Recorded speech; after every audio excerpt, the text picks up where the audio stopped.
The Supreme Court turned away First Liberty Institute's request for an emergency injunction in Kentucky. The idea was to protect not just Danville Christian Academy, but all the Christian schools and other faith-based schools in the Bluegrass.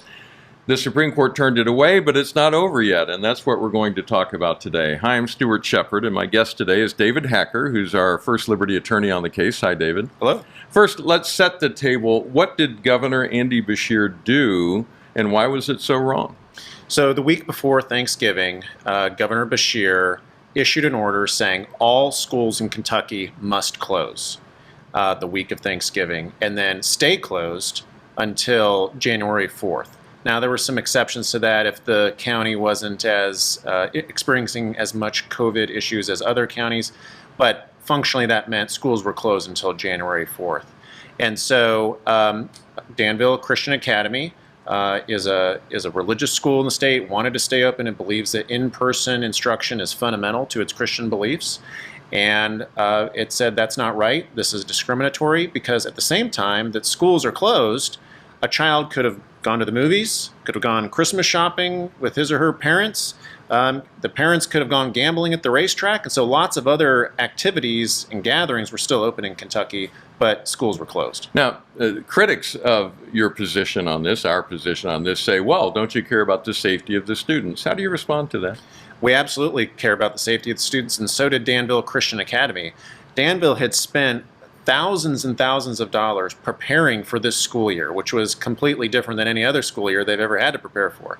They had temperature checks at the doors. They had mask requirements. They had shields put in on the desks so students would be safe.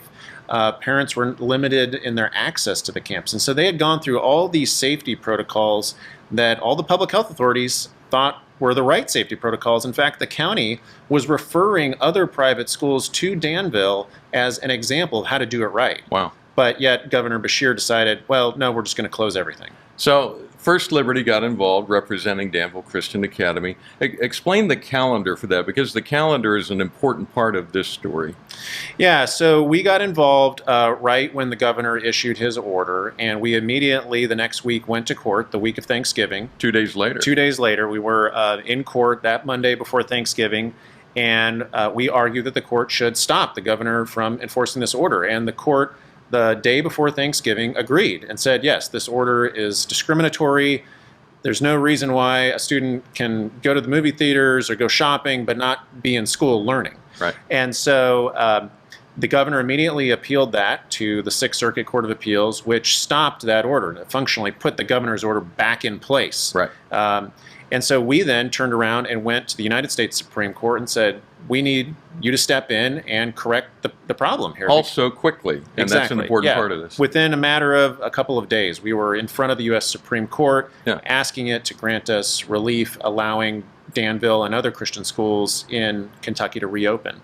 Unfortunately, the Supreme Court kind of waited a little bit. And so as a result, now schools are closing today. This is essentially the normal end of this semester for most schools right before Christmas break and New Year's.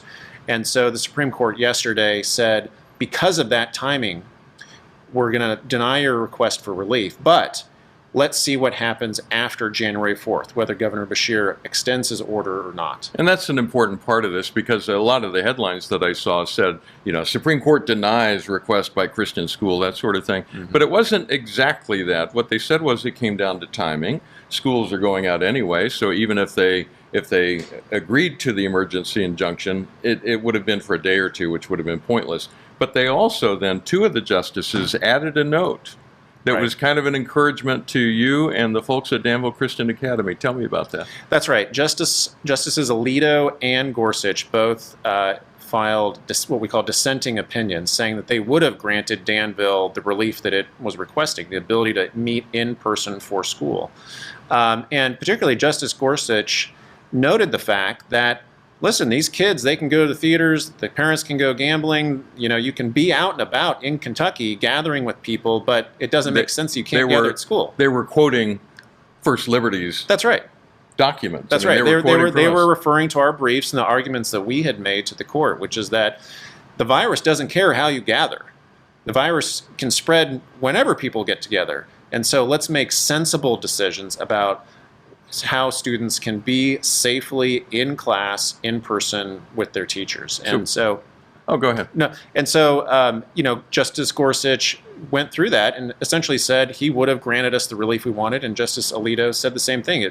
The timing wasn't our fault. We were immediately up in front of the Supreme Court as quick as we could be, and we could have been given relief in time for those schools to reopen in person. What happens next is the last question. So it's a wait and see. We'll see what Governor Beshear does. As of right now, schools in Kentucky can reopen on January 4th, and Danville Christian Academy is planning to do that. Hopefully the governor understands that what he did was a violation of their religious liberty and does not issue a statewide closure order, but instead recognizes that schools can be open safely like Danville with all those safety protocols in place. I know that you've really been on top of this, and we appreciate you and the work that you do. And if this work resonates with you, if it matters to you that Christian schools and other faith-based schools are treated the same as other schools in the state, other gatherings of people, whether it's a tattoo parlor or a gambling casino or a UK ball game or a Louisville Cardinals ball game, it matters. And if that resonates with you, we invite you to partner with us. We currently have, and I've got some news for you here, we currently have a $500,000 challenge grant that effectively maximizes your gift right now.